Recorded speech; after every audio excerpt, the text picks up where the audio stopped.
Hola muchachos, muy buenas noches. Ana María, buenas noches. Andrés, Angie Buenas Catalina. noches, Buenas profe. noches, Hola profe. Catalina. Hola Andrés, buenas noches. Buenas noches, profe. Hola Ana María, buenas noches. Buenas noches para Ley Steven, Jennifer, María Valentina.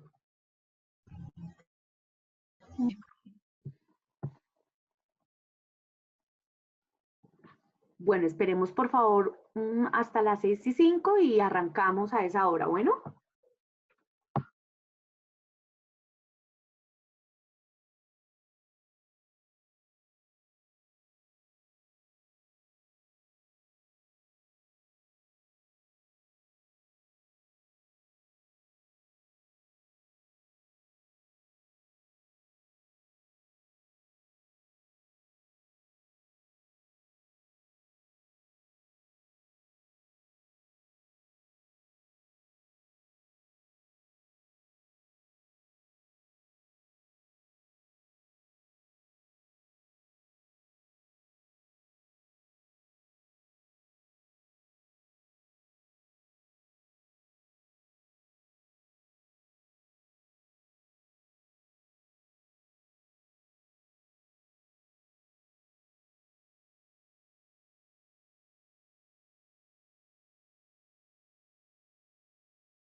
Bueno, vamos a dar inicio.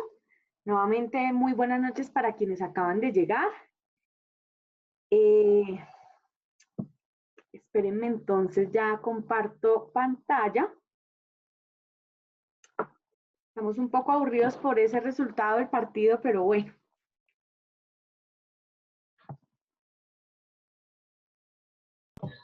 Un poquito, profe. Pero bueno, y ahí que Catalina, de todos modos, tenemos chance ¿para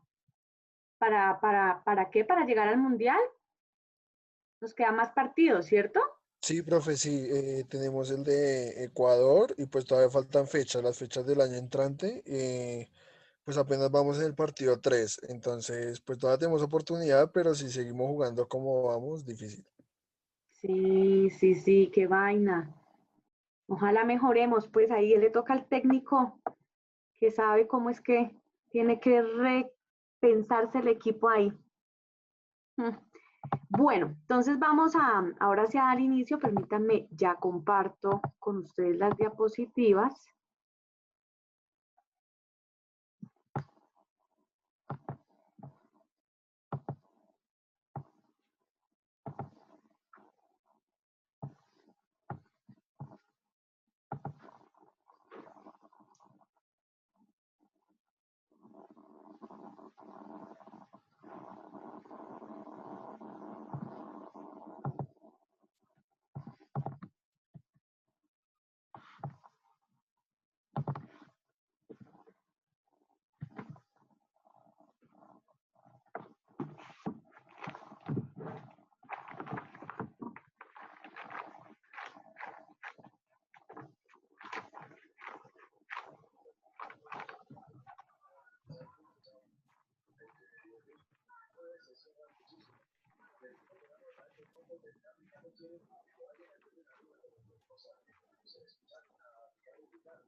Bueno, muchachos, entonces hoy vamos a continuar con la clase de largo porque de verdad que si no terminamos este tema y hay que terminarlo hoy. Entonces, para hacer como un breve recorderis, hace 8 días empezamos a hablar sobre las amenazas tradicionales y las nuevas amenazas. ¿Amenazas a qué? A la seguridad de los estados y a la seguridad de los individuos. Habíamos visto dentro de las amenazas tradicionales el intervencionismo militar, el conflicto territorial, y vimos el caso de San Andrés, los conflictos armados internos, y hablamos un poco del conflicto armado colombiano, y ahí pudimos ver un poco sobre el origen de las FARC y su actuación militar y política.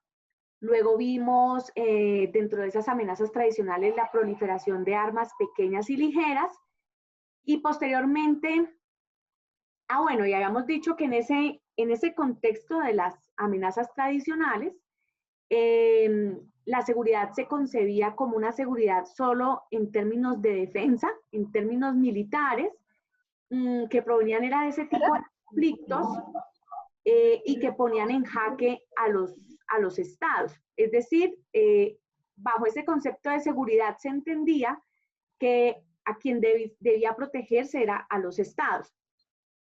Después pasamos a hablar sobre las nuevas amenazas, y allí dijimos que el concepto había cambiado, que se hablaba ahora de una seguridad multidimensional, porque se entendía que eran múltiples causas las que generaban inseguridad y que el centro eran los individuos. Entonces, en este concepto de seguridad, básicamente, ¿alguien tiene el micrófono? Y ese trabajo era para ti. Ya. Y que en ese concepto de la seguridad entendida así, que el individuo era el que estaba amenazado, y que aparecían múltiples amenazas, pues habíamos dicho que ahí se reconocía que el individuo era susceptible de amenazas de tipo político, de tipo económico, de tipo medioambiental, de tipo sanitario, y que por eso pues había que hablar de unas nuevas amenazas en el marco además de la globalización, que también permitían que esas nuevas amenazas tuviesen lugar, porque pues ya los problemas se habían vuelto comunes. Y dentro de esas nuevas amenazas habíamos visto el terrorismo internacional, vimos el caso del 11 de septiembre en Nueva York, y posteriormente entramos a hablar sobre la proliferación de armas de destrucción masiva, y habíamos alcanzado a hablar sobre las armas nucleares, y de hecho vimos un documental de la BBC de Londres sobre la bomba que cayó en Hiroshima. Luego vienen entonces dentro de estas armas de destrucción masiva hay varias tipologías. Tenemos también las armas biológicas. Las armas biológicas tienen su origen desde el hombre de Neandertal. El hombre de Neandertal es obviamente hace parte del género Homo. Este tipo de hombre habitó entre los años 230.000 y 40.000 antes de Cristo. Básicamente habitó en Europa, habitó en Oriente Próximo, en Oriente Medio y en Asia Central.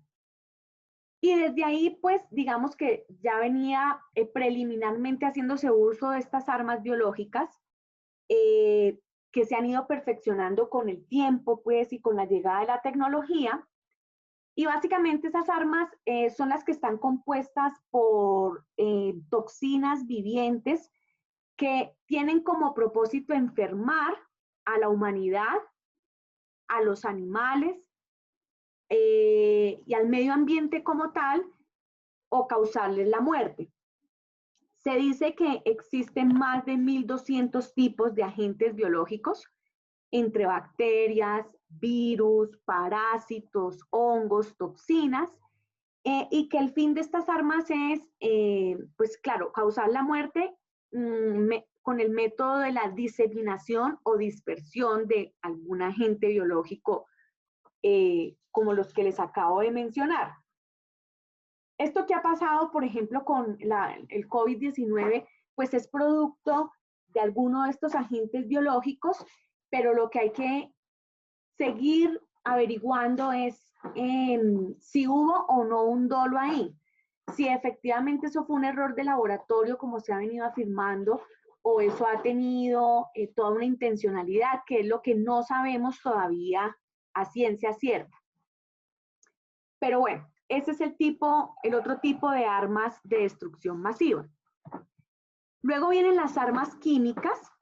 Las armas químicas, como lo dice la diapositiva, pues son sustancias químicas que se introducen en municiones, básicamente sustancias químicas como el cloro, el fósgeno y el gas mostaza.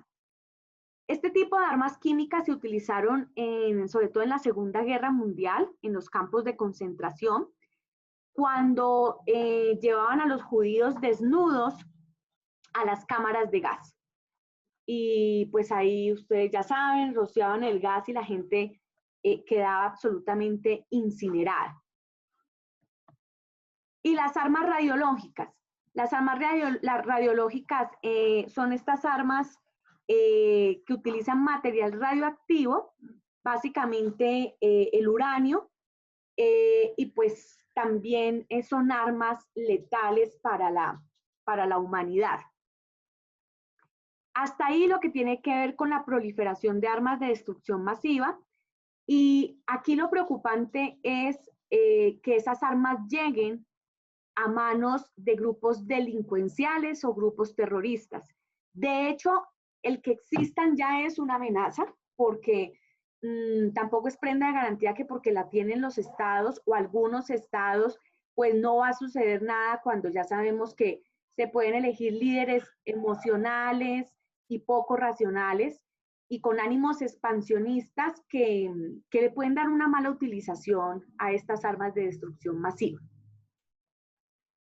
Las siguientes nuevas amenazas tienen que ver con la delincuencia organizada transnacional, y la delincuencia organizada transnacional expresada en muchos delitos: tráfico de armas, trata de mujeres, trata de blancas inclusive, trata de niños o pornografía infantil, narcotráfico y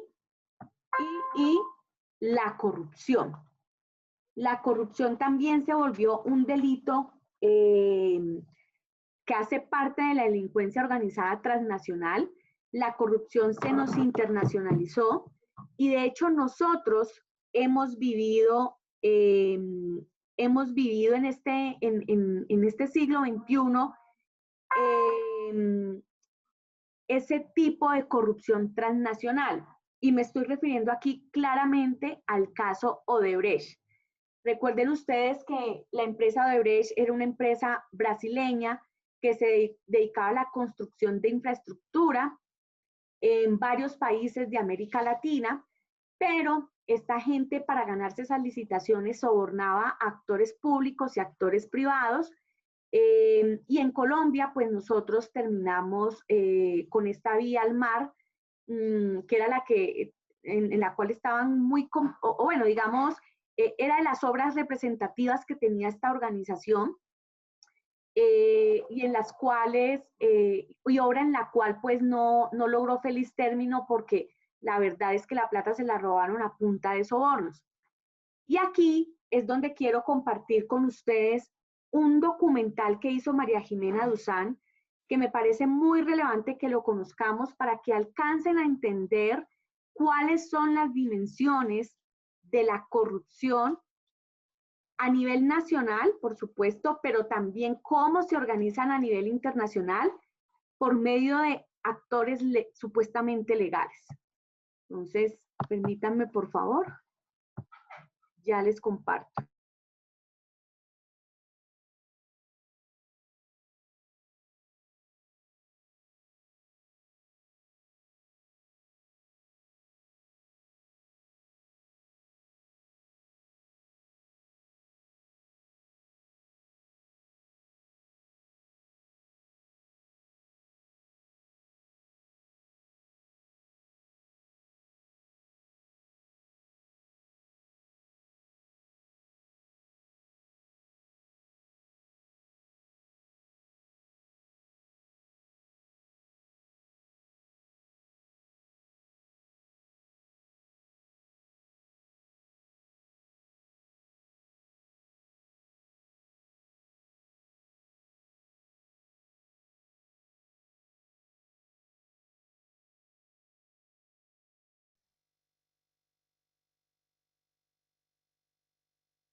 ¿Sabe cómo lo afecta a usted la corrupción? Le afecta, primero que todo, al bolsillo.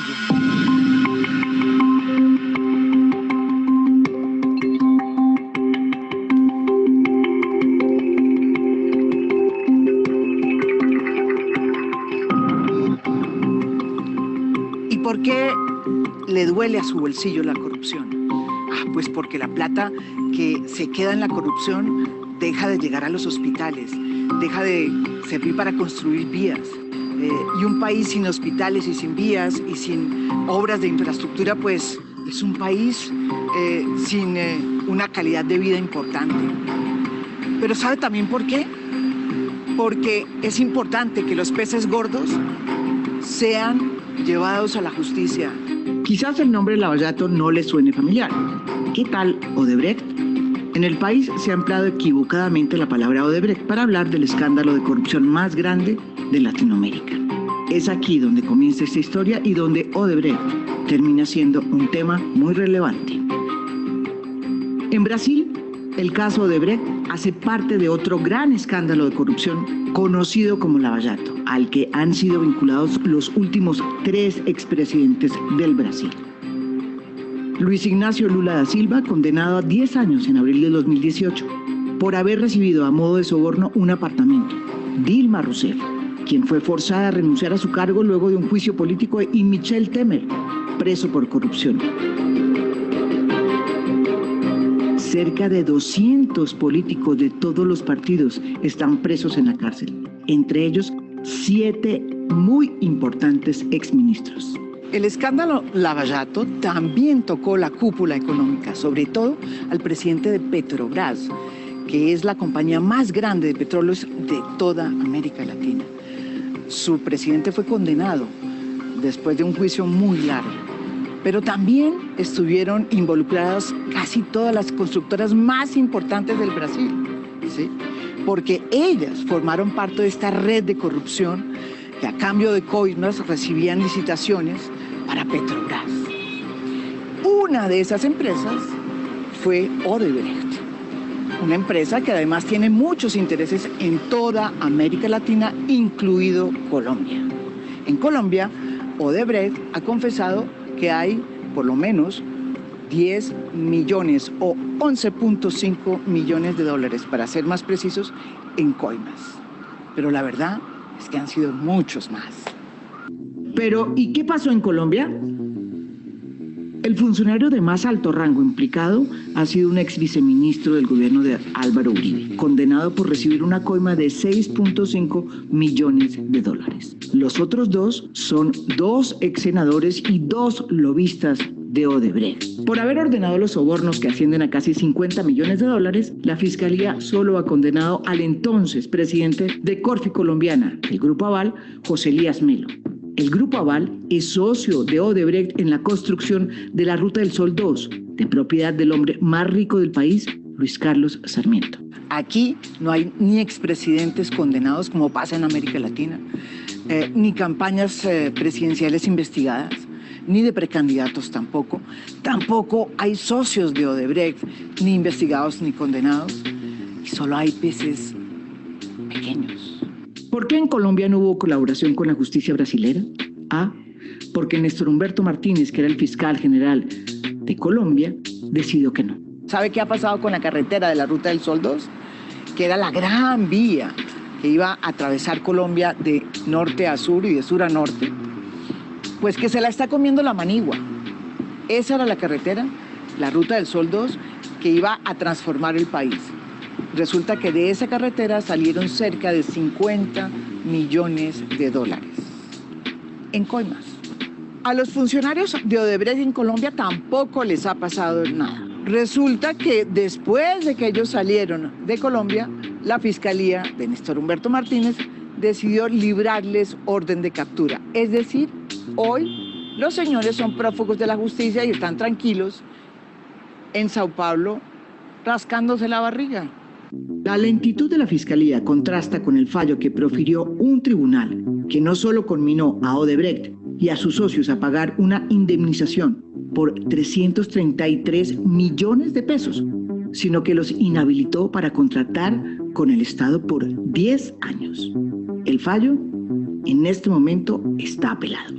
Hay 3 muertos ya, pero también falta saber quiénes fueron los que ordenaron la mayoría de las coimas que aparentemente se habrían dado y que habrían salido de la Ruta del Sol 2. ¿Por qué no están condenados los que ordenaron los sobornos? Su historia la vamos a tener en el próximo capítulo.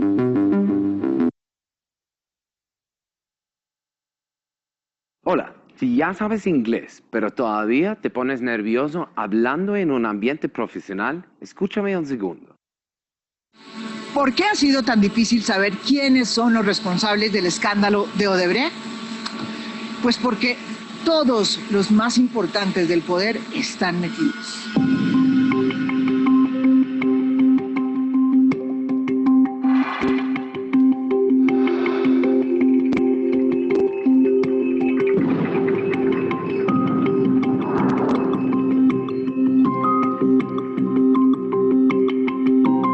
Toca a los últimos 3 gobiernos de Colombia. El de Álvaro Uribe, el de Juan Manuel Santos y el de Iván Duque. Las relaciones entre Odebrecht y el uribismo fueron más que cordiales. Marcelo Odebrecht visitó a Uribe en el Palacio de Nariño y en la reunión estuvo presente su heredero, el exministro Andrés Felipe Arias. En una declaración hecha por el Humberto Martorelli ante la justicia brasilera, quien era además el representante para Colombia de la multinacional brasilera, dice que sería importante que la justicia colombiana averiguara si Arias recibía un sueldo de Odebrecht. Hasta ahora, la Fiscalía colombiana no ha desarrollado esa línea de investigación. Este escándalo también tocó al candidato del uribismo en el 2014, Óscar Iván Zuluaga. Odebrecht invitó al candidato a Sao Paulo en un viaje en el que también estuvo Iván Duque cuando era senador del Centro Democrático. De ese viaje salió la propuesta de que Duda Mendoza fuera el asesor de campaña de Óscar Iván Zuluaga. Zuluaga ha dicho que le pagó a Duda Mendoza con plata de la campaña. Pero el Humberto Martorelli, que fue el jefe de Odebrecht en Colombia, le ha dicho a la justicia brasilera que al señor Duda Mendoza le pagaron con plata de Odebrecht Brasil, ¿saben cuánto? $1.600.000. En el gobierno de Juan Manuel Santos, la concesión Ruta del Sol 2 implementó el mecanismo para desviar los recursos de la carretera para pagos de nuevas coimas y sobrecostos con el propósito de financiar a políticos en las elecciones al Congreso y para contribuir a la campaña de reelección del presidente Juan Manuel Santos. La Ruta del Sol 2 fue otorgada en el gobierno de Uribe. Hoy sabemos que esa licitación fue hecha a la medida del consorcio y que de por medio hubo un soborno de 6.5 millones de dólares. ¿Y quiénes formaban parte de ese consorcio corrupto? Odebrecht, dueña del 63%, Episol del 34%, filial de Corte Colombiana de propiedad del Grupo Aval, cuyo dueño Luis Carlos Sarmiento Angulo es el hombre más rico de Colombia, y por la Constructora Solarte, con el 4.9%. ¿A quién sobornaron? Pues nada más ni nada menos que a un alto funcionario del gobierno Uribe, al ex viceministro de Transporte Gabriel García, máximo responsable del proceso de licitación. Sin embargo, las cuentas no cuadran. Si tenemos en cuenta que el soborno pagado al ex viceministro García fue de 6.5 millones de dólares y lo que confesó Odebrecht ante la justicia norteamericana en cuanto a coimas dadas en Colombia son 11 millones de dólares, ¿dónde están los otros 4 millones de dólares? La Fiscalía colombiana hasta ahora no ha investigado nada al respecto. El mecanismo funcionaba de esta manera. Se hacían contratos falsos que salían de las arcas de la Ruta del Sol 2, con empresas que actuaban como intermediarios de los verdaderos receptores, que eran los políticos y lobistas. Se estima que cerca de 50 millones de dólares se desviaron de la Ruta del Sol 2 para estos fines. Varios de esos contratos ficticios salieron de la contabilidad de la Ruta del Sol 2 con el visto bueno de Episol. Ese fue el caso del contrato de 10.5 millones de dólares, con el que se le pagó a Odebrecht la parte que él había pagado de la coima. La única persona presa en la campaña de Santos es el tesorero Roberto Prieto, pero vaya curiosidad, no está preso por haber recibido dinero de la Ruta del Sol 2, sino por otro entuerto. Este escándalo no toca solo a los últimos 3 gobiernos de Colombia, también toca directamente al hombre más rico y poderoso del país, Luis Carlos Sarmiento Angulo, dueño del Grupo Aval. Hasta el momento, el Grupo Sarmiento ha dicho que son víctimas de un socio malvado llamado Odebrecht. Definitivamente no tenía indicio alguno ni nada que me pudiera hacer pensar que Odebrecht había participado en sobornos o coimas. Absolutamente no. Pero ¿es realmente el Grupo Sarmiento una víctima de Odebrecht? Su historia en el próximo capítulo.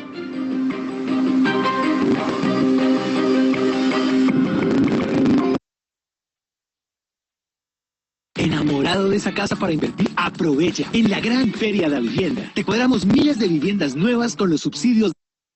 Hasta ahora el Grupo Sarmiento se ha declarado víctima de Odebrecht con la tesis de que solamente tiene el 33% de la Ruta del Sol 2.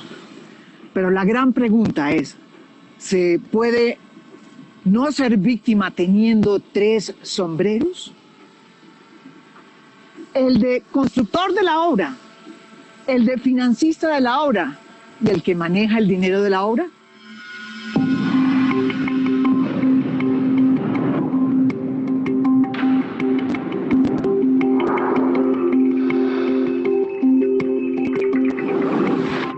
El que construye la obra.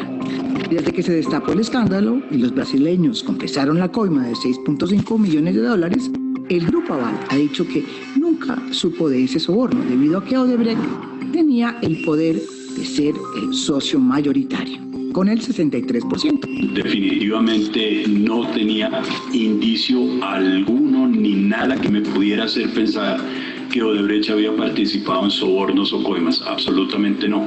Claro que sí, en el año 2015 sí habíamos detectado unos contratos que, como dije anteriormente, no parecían necesarios para la ejecución de la obra, pero que nunca pudimos probar su irregularidad.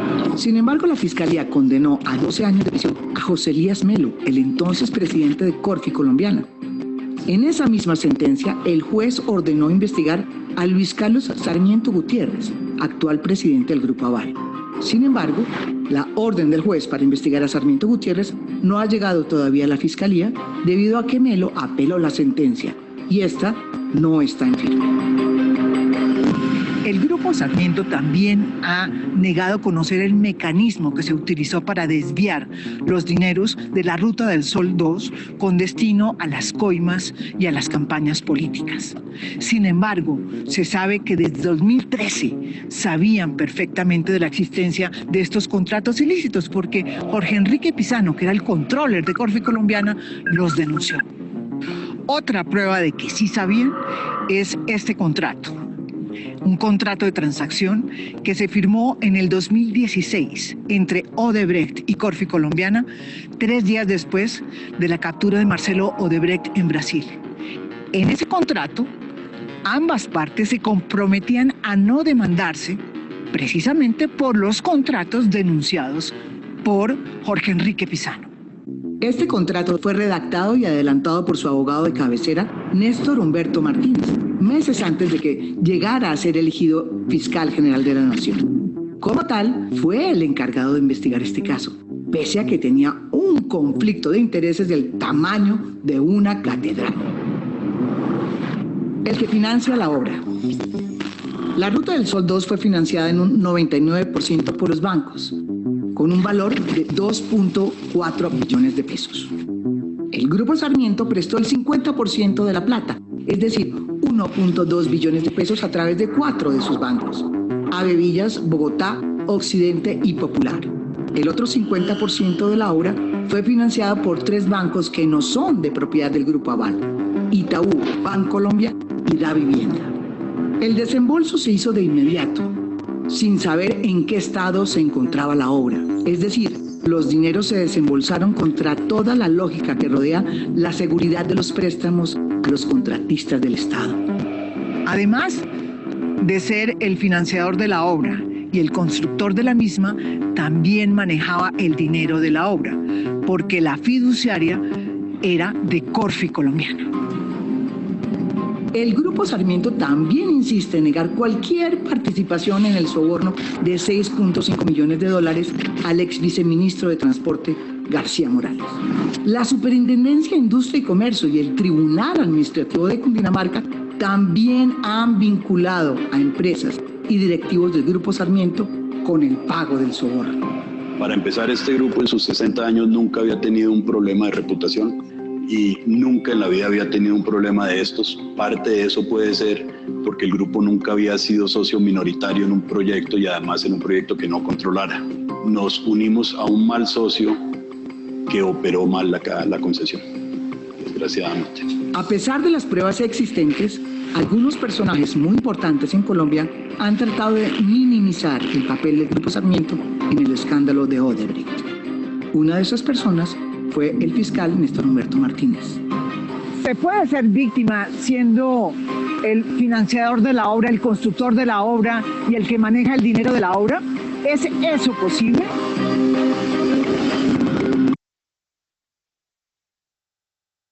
El ex asesor financiero de la CIA, que le advirtió al mundo sobre el colapso económico de este año, ahora...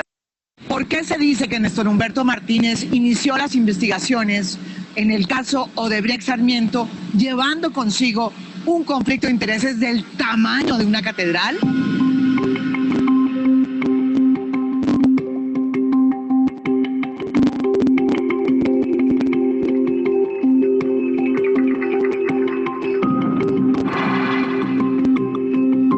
Néstor Humberto venía de ser abogado del Grupo Sarmiento, socio de la multinacional Odebrecht, cuyo presidente, Marcelo Odebrecht, estaba ya preso en Brasil.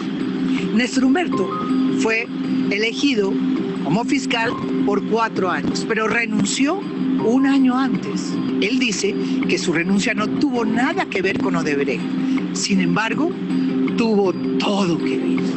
Desde que se creó el consorcio Ruta del Sol 2, Néstor Humberto Martínez ha sido casi de todo. Como abogado del Grupo Aval, conoció desde el 2015 el informe de Jorge Enrique Pizano, controller de la concesionaria, quien detectó cerca de 30.000 millones de pesos en contratos falsos. Preocupado Pizano por la manera como sus jefes en Corfi Colombiana no le prestaban atención a sus hallazgos, decidió recurrir a Néstor Humberto Martínez, porque precisamente en ese momento era el abogado del Grupo Aval. En varias reuniones Pizano le demostró cómo era que funcionaba el mecanismo con que se estaba desangrando al consorcio. Pisano grabó a Martínez diciendo que sus hallazgos podrían sugerir incluso la comisión de graves delitos, entre los cuales podría estar el de soborno. Mire todos los delitos que se han conocido. ¿Eso es lo mismo? Soborno, lavado de activos, falsedad en documentos privados, administración de la confianza, estafa, hurto, agravado por la confianza. 4 años después, luego de la sorpresiva muerte de Pisano, Noticias 1 publicó estos audios, cuando el abogado del Grupo Aval ya era fiscal general de la Nación.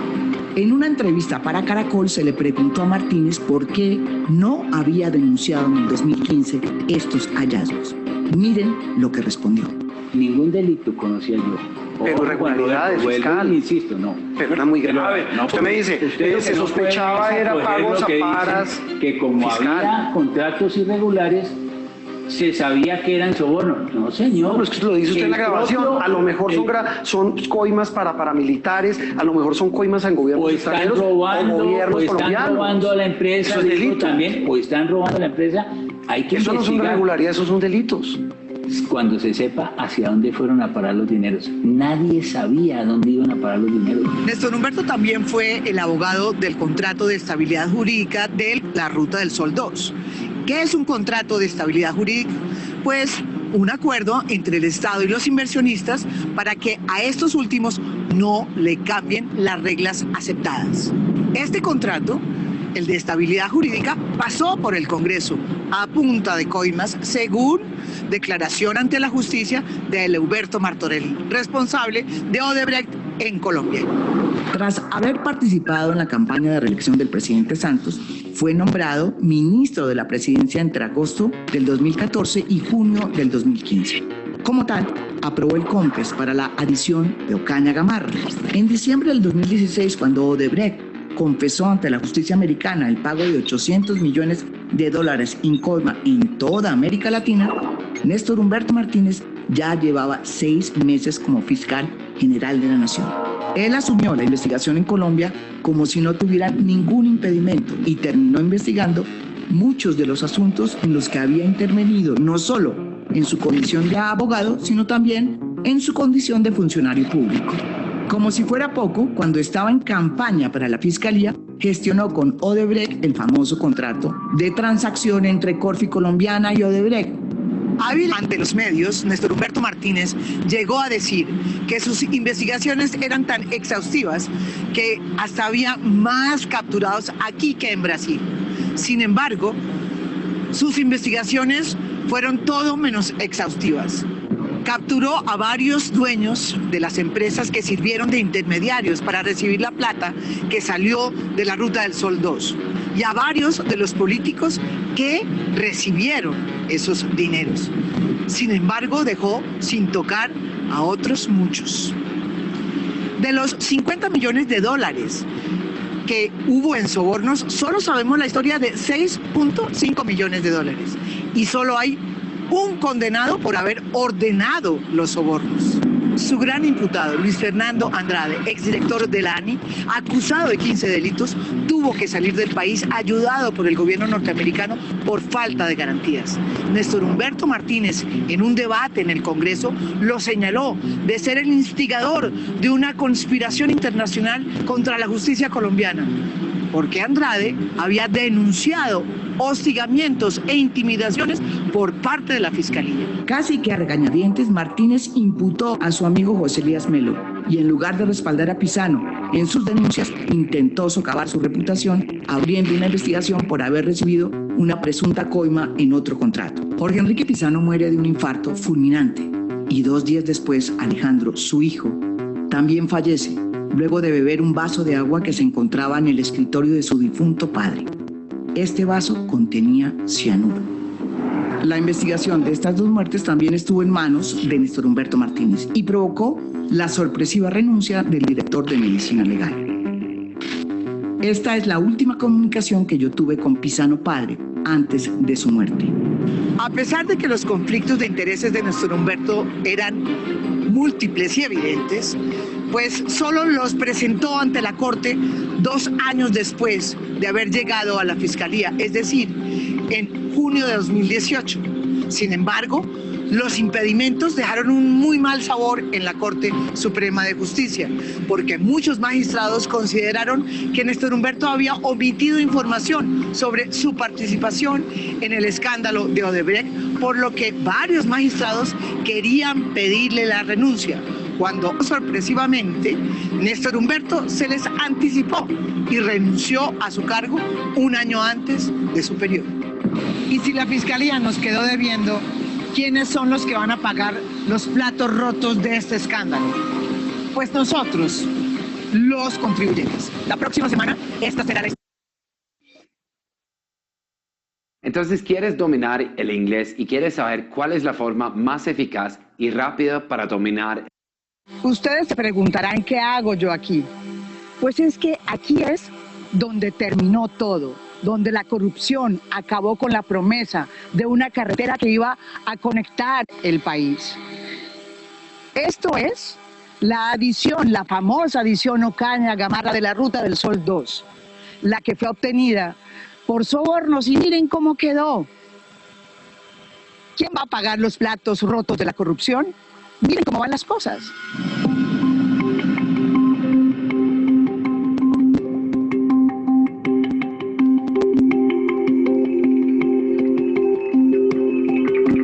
Cuando estalló el escándalo, la megaobra vial solo estaba construida en un 52% y la adición de Ocaña y Gamarra en solo un 29%. 2 meses después de que los brasileros denunciaron al ex viceministro García Morales por haber recibido una coima de $6.5 millones, el gobierno de Santos terminó de mutuo acuerdo entre la ANI y la concesionaria el contrato de la Ruta del Sol 2. Y la carretera fue revertida al Estado con la promesa de que se iba a abrir una nueva licitación en diciembre de ese mismo año, 2017, para poder, obviamente, terminar la carretera e impedir que se convirtiera en un elefante blanco tragado por la manigua. Sin embargo, ya han pasado 2 largos años y no se ha abierto la licitación. Esa obra se pudiera haber iniciado hace 2 años, desde el momento en que los activos revirtieron a la nación. Entonces, si no se ha hecho la obra todavía, supongo que es por limitaciones presupuestales. Así está quedando la Ruta del Sol 2, se la está comiendo la manigua.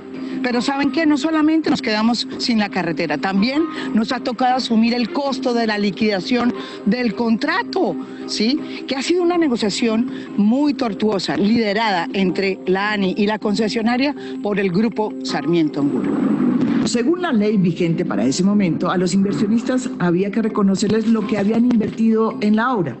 Pero la concesionaria Ruta del Sol 2 insistía en que debían reconocerles más beneficios. Como no hubo acuerdo con la ANI, el caso se llevó a un tribunal arbitral que tampoco le dio el visto bueno. Meses más tarde apareció en un proyecto de la Ley de Infraestructura un nuevo artículo, tildado por el senador Robledo como un mico. Ese mico que meten allí es un mico que está diseñado para poner al Estado a pagar actos de corrupción de empresas privadas. Esto es como increíble, pero es así. En ese artículo se decía que los contratistas a los que se les habría terminado el contrato, se les debería reconocer no solamente sus inversiones, sino actualizarlas al día de hoy. Ese artículo también decía que era retroactivo, es decir, que cubría a las empresas que estaban en la misma situación en el pasado.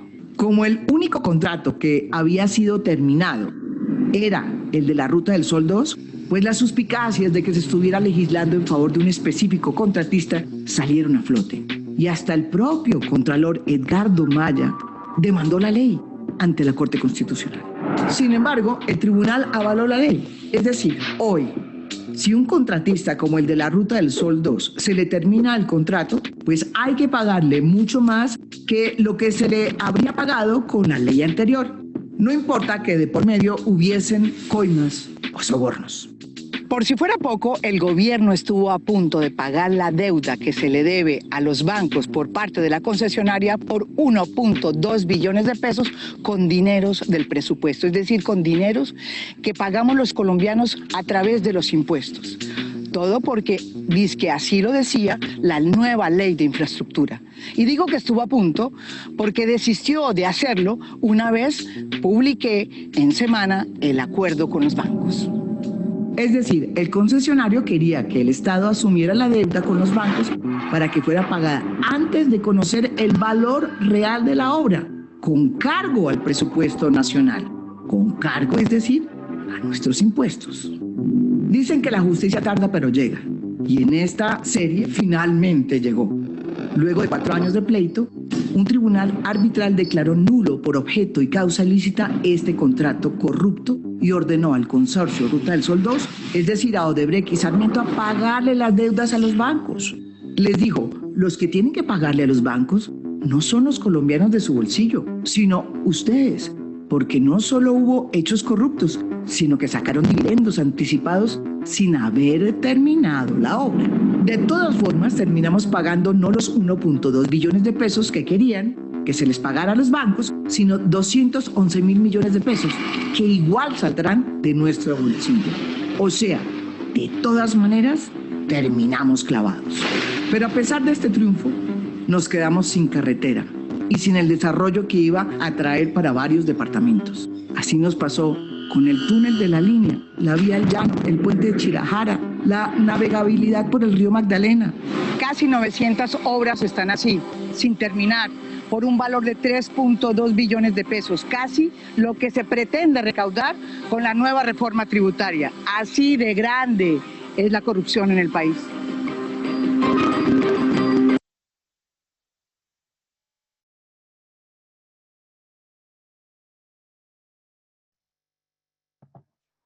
Bueno, entonces, pues yo sé que es difícil de entender semejante caso de corrupción de todas esas proporciones, pero es como para que tengamos un referente. Esto ha dejado presos, como ella bien lo dijo al inicio, en Brasil a Luis Ignacio Lula da Silva, a Dilma Rousseff, en Perú se mató el presidente Alan García cuando preciso llega la policía por él. Y bueno, así fueron permeando casi que el 80% de los países latinoamericanos con estos sobornos. Por eso es una amenaza a nosotros, porque nos quedamos sin las obras, nos quedamos sin ese acceso a esos servicios como es, pues en este caso, la movilidad por todo el país para dinamizar el comercio, las economías y demás. Bueno, y por último tenemos la última amenaza es la descomposición institucional de los estados, o los estados fallidos, o los estados fracasados, que se caracterizan porque ahí no hay una organización política, lo que hay es un dictador sentado en el poder, que viola sistemáticamente los derechos humanos, que no llega a todo un país porque está tan concentrado dando su lucha por establecerse en el poder y beneficiando a quienes lo apoyan, que esto pues lo que ha generado es que aumenten más los índices de pobreza, los índices delincuenciales, que se deteriore el orden público e inclusive que la gente empiece a no sentirse identificada con el país. Por eso es que se dice que hay una crisis de la figura del Estado-Nación. Y cuando hablamos de nación, hablamos de la identidad nacional.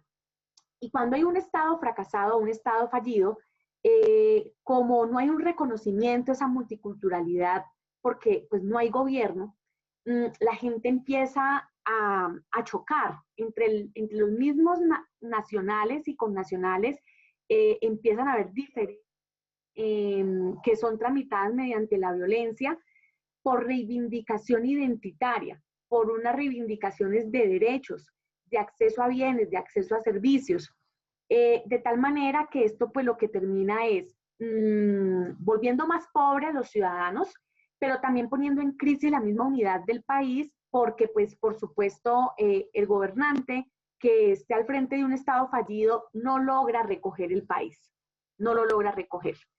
Es decir, no logra gobernar en medio de la diferencia. Y de esto hay casos muchos en el mundo, pero hay uno que quiero que también veamos, y con esto ya terminamos el tema, que es el caso de Somalia. Cómo Somalia en África ha tenido que vivir por décadas con un Estado fallido que lo que ha hecho es segmentarla, dividirla, causar violencia interna, odios sobre todo religiosos, odios culturales, y que los ha llevado a la pobreza extrema. Permítanme, por favor.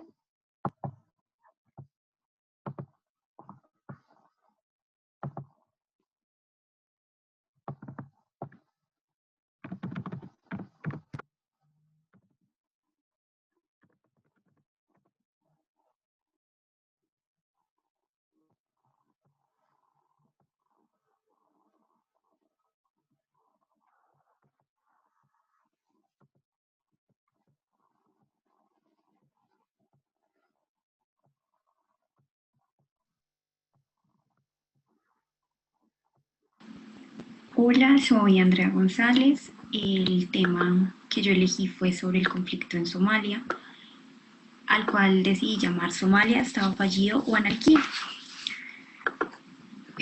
Max Weber aseguraba que un Estado fallido se producía cuando éste era incapaz de asegurar sus funciones, los cuales se desencadenan en conflictos violentos que por lo general se dan por disputas de control y ausencia absoluta de gobernabilidad.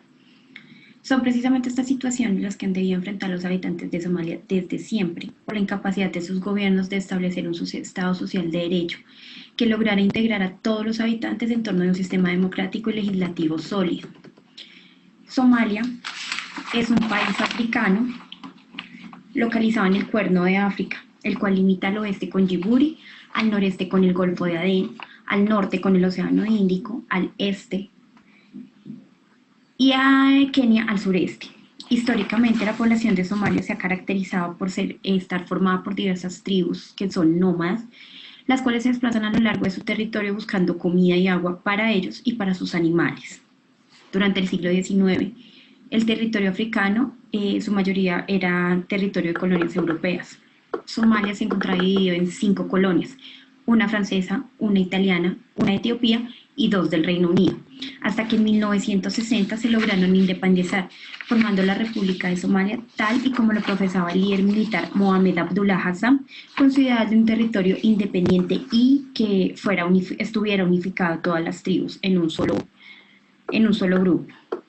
A pesar de que Somalia es un territorio que cuenta con una homogeneidad en su cultura, creencias y población, han basado su estructura social en base a las costumbres de sus clanes, que tienen un carácter patriarcal, lo cual ha sido clave para la conformación y que han intentado desde su emancipación, al igual que las ideas islámicas que profesan todos sus habitantes. Hacia el año de 1969, Mohamed Siad Barre, a través de un golpe militar, derrocó al que hasta entonces era el presidente Ibrahim Egal, e intentó agrupar a todas las tribus para implementar un modelo militar socialista apadrinado por la Unión Soviética y China. Buscaba él que se creara una identidad en todos los habitantes de Somalia. Sin embargo, Barre impuso un sistema basado en lo que él llamaba la lealtad de linaje. Esto buscaba aferrarse al poder, beneficiando su círculo más cercano, lo cual también hacía que estuvieran prohibidas las asociaciones políticas, y le entregó un gran poder a los militares para que por la fuerza y en extrema violencia contuvieran a los grupos armados que intentaran hacer cualquier clase de oposición a su régimen. La represión causada hizo que las fuerzas militares formaran un carácter personalista en torno a Barre. Generó un enorme malestar y hostilidades entre los clanes que no puedan acceder de manera justa y democrática al poder. Barre aprovechó esa situación que él tenía de poder para redistribuir todos los privilegios que le ofrecía la configuración del Estado que gobernaba entre sus allegados y con aquellos a quienes él consideraba sus aliados. También marginó a todo aquel al que se oponía a su voluntad, y esto hizo que se crearan mayores discrepancias entre las diferentes tribus. Adicionalmente, marcó una gran diferencia entre las élites urbanas, las cuales tenían acceso a los recursos que el Estado les ofrecía, y generaba mayores índices de pobreza en los pobladores que habitaban en las zonas rurales del país. Debido a la incapacidad que tenía su gobierno Para establecer un modelo de Estado, tenían altísimos índices de corrupción, ejecuciones extrajudiciales y su población viviendo en los más altos índices de pobreza y hambruna de todo el mundo, desencadenaron que después de varios años, a principios de 1991, una coalición de militares derrocara a Navarre del poder por la falta de legitimidad causada por su ideal de la lealtad de linajes. Fue el principal resentimiento que motivó a estos a quedarse en cabeza del Estado. Lo anterior, a su vez, también agudizó las guerras que se vivían en las diferentes provincias, desplazando de forma violenta a más de 600.000 habitantes hacia Kenia y Etiopía. Estos habitantes eran víctimas de violaciones a sus derechos humanos, fueron víctimas también de envenenamiento de las fuentes hídricas con que contaban, torturas y encarcelamientos sin juicios justos. Incluso esto afectó también a miembros de ONGs, personal diplomático y diferentes extranjeros que se vieron obligados a salir de Somalia a causa de la inestabilidad política que tenía el país y que no les ofrecía ninguna protección, por lo cual estalló una guerra civil entre las diferentes etnias que vivían en Somalia. Sin embargo, el sueño de salir de una dictadura y de crear un Estado social de derecho centralista que pudiera mejorar las condiciones de todos los somalíes no pudo ser materializado, ya que les fue más fácil intentar imponer cada quien su propio gobernante, lo que generó a su vez una mayor fragmentación de su territorio y de su población. Por causa de todo lo anterior, en 1992 la comunidad internacional, al ver que en Somalia ya habían más de 300.000 muertos y 2 millones de desplazados por la violencia, mediante el decreto 751, las Naciones Unidas decidió crear UNOSOM. Esto era una organización que buscaba enviar observadores militares a Mogadiscio con el fin de supervisar todas las acciones que llevaran al cese al fuego, la entrega de las armas por parte de los rebeldes y acompañar el trabajo humanitario de diferentes organizaciones no gubernamentales dentro del territorio de Somalia para ayudar a toda la población civil que se encontraba en medio del conflicto armado. La labor humanitaria de las ONGs en ese momento consistía en entrega de alimentos, servicios básicos de salud, suministro de agua potable y saneamiento, dotación de materiales para construcción de refugios, mantas, ropa, semillas y vacunas para los pocos animales que aún les quedaban. Un año después, los Estados Unidos y ONUSOM deciden crear una misión de paz para llevar a cabo la operación Restore Hope, que solo generó una retirada aparatosa de los militares americanos, ya que en esto perdieron a 19 de sus hombres y más de 100.000 somalíes resultaron también muertos. En el año 2000, después de tanta incertidumbre política, eligen a Abdicación Salah Hassan como presidente y en 2004 eligen parlamentarios y a Youssef Ahmed como presidente para instaurar un gobierno nacional de transición. Ese gobierno nacional de transición contaba con el respaldo de las Naciones Unidas y la Unión Europea y la Liga Árabe, pero fue rechazado por diferentes clanes, por lo que continuaron las confrontaciones y hizo que muchos grupos insurgentes prolongaran el conflicto armado que había vivido Somalia hasta ese momento. Sin lugar a dudas, Somalia para cualquier analista político representa un caso único, pues a pesar del conflicto bélico que padecen para hacerse al poder en todo su territorio, han logrado llevar una autonomía por más de 2 décadas, donde las tradiciones de sus clanes, las leyes islámicas, sobreponen a los conceptos de gobernabilidad moderna. Con todo lo anterior, el caso de Somalia refleja el planteamiento que hace años propone Robert Rothberg cuando planteó la teoría de los estados fallidos, ya que él aseguraba que los estados-nación fracasan cuando se ven consumidos por la violencia interna y cesan de suministrar a sus habitantes bienes políticos beneficiosos. En ello, sus gobiernos pierden credibilidad y la permanencia de la naturaleza del propio Estado-nación se vuelve dudosa e ilegítima en los corazones y las mentes de los ciudadanos. Y es que la mayoría de los estados fallidos en la actualidad provienen de las colonias que lograron independizarse después de la Guerra Fría y tras décadas de intento han fracasado en su intención de consolidarse internamente y crear una soberanía estatal, por lo que han logrado basarse en la legitimidad sino en la violencia y en la barbarie por encima de los derechos humanos y los valores democráticos que conocemos en Occidente. Sin embargo, a la fecha, Somalia se divide en 3 grandes regiones. El norte decidió autoproclamarse como un estado independiente. Ahí están Somaliland y Puntland. El sur tiene la autoridad política más fragmentada de todo el país, mientras que en el centro del país se intenta establecer una fase de transición entre la autoridad tribal y un sistema democrático. A la fecha, Somalia se adapta al concepto de Estado fallido gracias al vacío del poder generado por el fracaso de los gobiernos a los que ha tenido, la falta de su control en el territorio, el monopolio de las armas generando un conflicto armado, la pérdida de legitimidad al ser incapaces de suplir las necesidades de los habitantes, lo que ha permitido que surjan personajes siniestros como los señores de la guerra, lo cual no son más que grupos de paramilitares o ejércitos privados al servicio de un sector específico. Ellos, con el poder que les otorgan las armas y el poder local que ejercen sobre sus áreas de influencia, intentan imponer a la fuerza sus normas, ya que no existe un sistema judicial lo suficientemente fuerte que sea capaz de imponer un orden y castigar los crímenes. Desde el año 2001, con la redacción de la nueva Constitución, decidieron limitar el poder que tenían los clanes y por consiguiente los señores de la guerra en toda su sociedad con el fin de establecer su soberanía, implementar relaciones diplomáticas con la comunidad internacional que sean sólidas, pero sobre todo deben velar por la garantía de los derechos fundamentales de cada uno de los pobladores y el derecho internacional humanitario, para que quienes se encuentran en medio del conflicto armado que se disputa entre clanes y las diferentes células del grupo terrorista Al-Shabaab que hace presencia dentro de sus fronteras.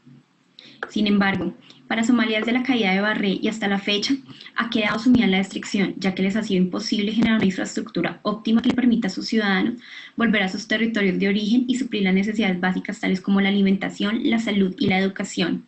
Tampoco han podido establecer un Estado con una autoridad sólida frente a sus pobladores, en el que ven una estructura económica, jurídica, eficaz y eficiente que les permita evolucionar de sus tradiciones de clanes a una sociedad democrática moderna.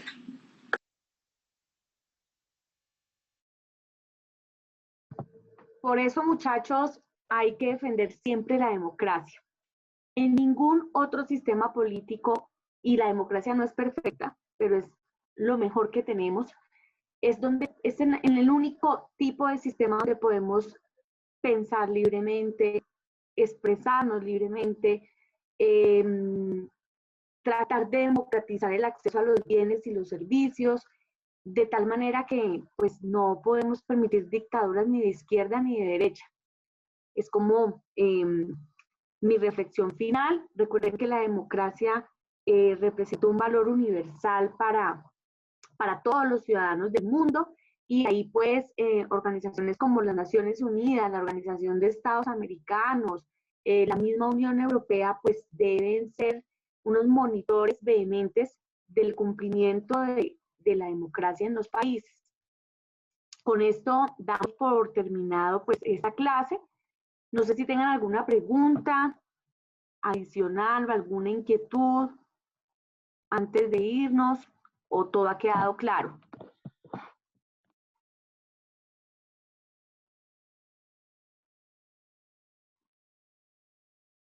Bueno, pues me imagino que todo ha quedado claro. Entonces, no sé si Fernanda quería decir algo, vi que quisiste. Sí, profe. No, decirte que pues creo que complementa mucho lo que pues normalmente uno conoce. Pues yo conocía del tema, pero no tanto así a profundidad como, pues no le había tenido el interés de investigarlo, la verdad. Y creo que queda muy claro. Y nos afecta a todos porque pues estas son amenazas que no discriminan nada, ni raza, ni sexo, ni nada. Es decir, todos estamos expuestos a todos estos avatares de la vida política, social y económica de los países. Entonces, bueno, espero que les haya sido de todo su interés. Nos vemos en 8 días para hablar ya sobre cómo ha sido la internacionalización de nuestro país en el contexto global y en los últimos 10 años. Y bueno, eso sería todo. Un abrazo y que tengan un buen fin de semana. Gracias, profe. Buenas noches. Listo, profe. Gracias. Feliz noche. Gracias, profe. Hasta luego. Hasta luego.